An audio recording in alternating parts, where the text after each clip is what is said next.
You were also at gymnastics today. Simone Biles, she's achieved the status of someone who really now shocks us when she does not win. How did she take finishing third? Unbelievable grace. You know, when she stumbled on the beam, the gasp that went out in that arena was like nothing you ever heard. She knew that she hadn't done enough. When she came off the beam, went to her coach, she said that wasn't good enough for a medal. And then afterward, when she did take bronze, she said that the Brazilian gymnast who followed her, she said she should have won bronze. She said that the whole idea about winning 5 golds, that was more of a media thing, that it's not her goal. Her goal is to do her best. She's not the first athlete we've heard say that, but she feels pretty good about her shot at the floor exercise, which would give her 4 gold. It's still not too bad. No, I think I would take that as a haul in one Olympics. TJ Quinn in Rio tonight, flight to Como coming. Thanks, man. Thanks. That's how close it was. Allison Felix had never run the open 400 at the Olympic Games until Rio. Her 4th games. Got a gold last time in the 200, stretch it out. And Shawnee Miller of the Bahamas literally dives to goal. It's where your torso crosses the line. Doesn't have to be your feet. It's where the torso goes. And so Allison Felix, yet another silver. A lot of relay golds, one individual, but many, many runner-up finishes. Felix misses out on a record 5th gold medal by just a fuzz. Her 7 track medals, though, most by an American woman ever. Only U.S. man with more, Carl Lewis. 9 of his 10 medals are gold. And Ray Urey, who earned 8 medals, all gold, all prior to World War I. TJ Quinn is venue hopping in Rio on this Monday. TJ, dark, stormy night at the track, sets up for drama.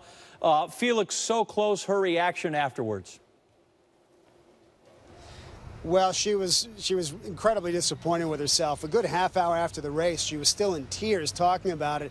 She said that she felt like she wasn't aggressive enough. She let the race get away from her. And you could kind of see it as she came around that second turn, that she looked like she was a good spot. And suddenly she looks up and Shawnee Miller is way out. She did an incredible job over those last really 70, 80 meters to almost catch her. If that race was about a foot longer, you would have seen Shawnee Miller face down on the ground and Felix crossing for gold. But she didn't make it. She never could close that difference. She said she really didn't notice the dive or wouldn't talk about the dive. She said she was just focused on herself. Did anybody talk about the dive? Because I've got some folks that on my text are not so happy that they think he ought to win standing up. Yes, we have international outcry thanks to social media. But Natasha Hastings came through right before Allison Felix did. And she said, look, you do what you got to do. And she said she even dove herself earlier. She said she's done it twice, once on purpose, once by accident, both equally painful. Joining us right now on the Shell Pennzoil Performance Line, he's a 3-time Olympic gold medalist. He's an Olympic Hall of Famer. He and his energy max is through the roof on the NBC broadcast when it comes to swimming. He'd be Olympic Hall of Fame broadcaster. That's coming as well because he's that good. Rowdy Gaines returns here to ESPN Radio. And, Rowdy, I greatly appreciate your time. And it's good to have some of that sports hate and conflict back in the pool. It almost took us back to when you were an Olympian in that Cold War era against the Soviets and Mother Russia. Michael Phelps to Ledecky to the swimming Simone. You've seen it all. Take us down there to Rio. What has this been like, and describe what you've seen?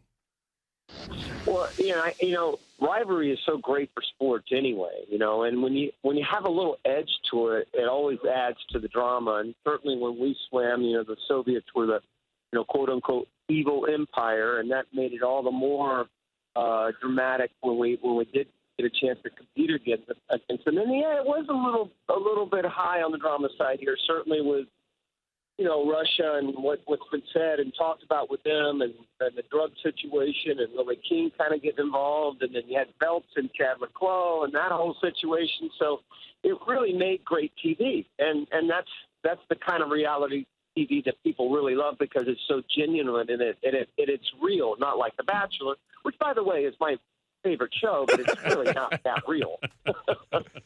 So, Rowdy, what was your favorite season of The Bachelor? No, I'm just kidding. Well, I could talk about that for another 10 minutes. Oh, boy.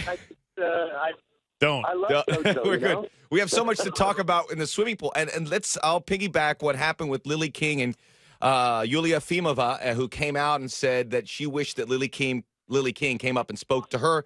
I know you were very complimentary of the way Lily King came out there challenging those who were caught for doping.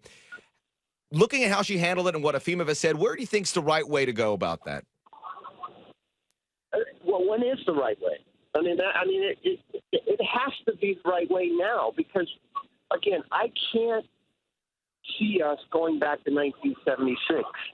Because in 1976, very few people remember 40 years ago, but that's when they started calling Shirley Babashoff Shirley, who ended up winning, 5 or 6 silver medals, to a bunch of cheaters. And she came out and said something, and they said, you just should keep your mouth shut. Well, this is the time to do it because people are paying attention. If Lily King said something 2 weeks from now, nobody's going to write about it. So we've got to get that message out now. And I was really, really proud of her. Maybe the timing wasn't great for her because she got bombarded on that instead of the great performance she put in. But I was proud of her for speaking up. And, it's the only thing that can ruin the Olympic movement is the cheating because it can do the politics and the stealing and the bad cities and all that. Nothing's going to happen. But the performance-enhancing drugs in our sports, the true Olympic sports, could hurt it. Rowdy Gaines, 3-time Olympic gold medalist, Olympic champion, NBC sports commentator here with us, looking back on the remarkable beginning and all the events that happened in the Olympics in the pool here on ESPN Radio with Max Bretos. I'm Ian Fitzsimmons, in for Ryan and Danny. And, Rowdy, when it comes to the dominance that Team USA had in the pool, describe what you just saw because you've seen it all over the last, 4 or 5 games. With Ledecky, obviously with Michael Phelps and everything else. So what was it like being there? And if you can, put it into basic terms, the level of dominance we just witnessed. Well, here's the deal. So we've been, I say we. I don't know if I can say we anymore, but, hey, it's over with. You got 3 Olympic golds. You're good. You're on the team. That's right. USA Swimming has been number 1 in the world since 1956. Think about that, guys, for a second. 60 years they've been on top of the run for 60 straight years. No other sport, no other team I can even imagine, unless it's cricket or badminton, some sport I've never heard of, can say that. So all of a sudden, the Australians really said this was going to be their year. And on paper, they had a chance to go by the U.S. This was the greatest team, in my opinion, in the modern era. And when I say modern era, I mean 1984 and on, because from up until 1976, you were allowed to put 3 swimmers on the team. So the 76 team men, for example, were the greatest because they swept 1, 2, 3 in so many events. But in the modern era, from 84 on, this was the greatest. 33 Olympic medals. I mean, they were relentless in every single race. So for swimming, which, we get to shine every 4 years, it was a great moment for the sport, and so many people should be credited. But most of all, it should be the athletes, and Phelps and Katie Ledecky certainly led the way. Rowdy, I don't know if there's any way to resolve it, but there was so much star power in the pool that people can really associate with, from Phelps and Ledecky, right. Katinka Hosu, so many. The kid from Singapore I fell in love with. I thought it was a tremendous story. I thought his name is Schuling. Yeah. Is it any possibility to keep swimming and these athletes in the public eye more than every 4 years? Because clearly America and the world has responded to them when this comes around. It's a good point, and I wish that could come true. I think in many ways, obviously, you guys know that Michael has changed the sport more dramatically than anyone or any entity in history. He certainly has transcended the sport. And he's even said himself that he wanted to change the sport, give the sport more visibility. He has done that. No better picture than those pictures of him with Katie Ledecky when she was little and Joseph Schooling when they were little, and they came on and won gold medals. So he certainly did it that way. And I'm hoping his legacy will be one that will kind of do that. I think we're certainly in the golden age of swimming because we not only have Michael, but now Katie's in that transcending area. Certainly Missy Franklin, Ryan Lochte, some of the big names a lot of people have heard of. But really we should be thanking Michael for all he's done.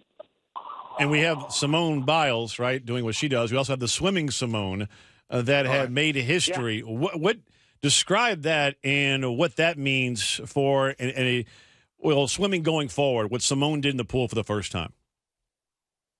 I can't begin to tell you what a thrill that was for me because, you know, first of all, from a safety standpoint, African Americans, you guys, are 3 times more likely to drown than Caucasian children. 70% of African Americans don't know how to swim. And fortunately, you know, foundations like the USA Swimming Foundation are doing something about that, going out and trying to educate that underserved, those underserved communities. But nobody can do that unless you've got a star that you can attach it to. Colin Jones and Maritza Clias certainly paved the way to have the first-time individual Olympic gold medalist that is a person of color. I can't begin to tell you how much that will help our sport, and it will also save lives. And that's a lot more important than winning gold medals. And she has been that figure that we can now, you know, hang our hat on, and then she can carry that mantle on her shoulders. And I couldn't be more proud of what kind of representative she is for the sport and how well-spoken she is and how gracious and humble she is. And it's I don't know, man. It's pretty cool, dude, to have that in our sport. Rowdy, good to have you as well, and well said. And when it comes to Simone, it was an unbelievable story. And, hey, thanks for joining us from down in Rio. Great call throughout the entire games. And, by the way, tell Lochte, don't use a cab. Get a car service. Maybe Rowdy could be waiting for him. Ryan, get in here. I'll take you back to the Olympic Village. Uber, baby. That may be the best advice you've given yet, Rowdy. We appreciate your time for being here on the Shell Pennzoil Performance Line here on ESPN Radio and Rio's ESPN got Uber. News. Uber, baby. You've been down there. And to get in a taxi cab? Yeah. No? I did. Not good advice, a smart move. I think when I was in Rio, I was on my feet a lot, and I walked around. It felt pretty decent, but it wasn't really the high tourist season. Obviously, there was no Olympics going around. I went to Sao Paulo for a bachelor party. That was a different story, but there was 12 of us, so I felt safe. We had a couple taxis or a large bus that we'd hire. And the people at the hotel were very helpful in steering us in the right direction and anything we required or anything we were looking for.